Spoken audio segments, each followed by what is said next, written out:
Our correspondent, Anthony Bartaway, is currently in the Armenian capital to tell us more about the situation. Thank you, Anthony, for joining us. So what's happening at the moment? So what's happening now is that after the former president, now former prime minister, had resigned, Sargsyan, they are now calling for more elections because the National Assembly, the parliament, still has the ability to have a new prime minister from the same party if they really want to. So just getting rid of the personage of Sargsyan is not enough for the protesters now. So early in the day, it started off with just people going through the streets, honking horns, singing songs. And then as time has gone on to now in Republic Square, massive numbers of people calling for new elections to happen.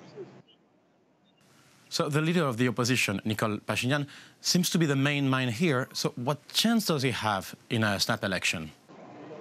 So Armenia, compared to some other countries in the former Soviet space, tend to have a better electoral process. So there is a certain amount of hope that a new election will work. Opposition parties have gotten into parliament and have been able to make some pushes before, even though the current ruling party has been in charge for such a long time. But at least the mood on the street is that if these elections happen, there will be an improvement. So you're in the street, in the protest. What is the average age there? Is it like young people, older people? I'd say that most people in the protests are more on the young side. However, there's a pretty good cross-section as well. I've seen old women, some old men in Soviet uniforms waving the Armenian flag hand in hand with like college kids trying to get this change to happen. A lot of Westerners and a lot of people here are tempted to compare it to Ukraine. What similarities are there and what's the difference? Well, I'd be very cautious when trying to compare this to Maidan. There are some massive differences that I'm seeing. Well, for one, the primary objective of the protests were they got them within a few days.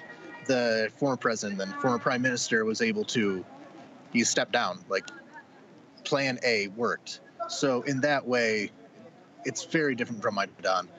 Other than that, there's, like with the police presence, for example, I've seen a very minor police presence, and what I have seen, they're not even armed. They have police truncheons at most. It's not at all hostile. And if whatever new government is in place, they're likely not going to cut any connections with the Kremlin. That's just very unlikely with Armenia. It's not really about that.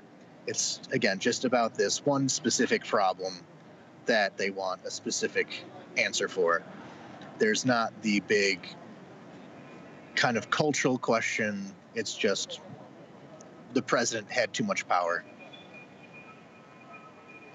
Well, thanks, Anthony. That was very interesting. That was UATV's Anthony Bartaway from Yerevan. Of course, we'll keep you updated as this story develops.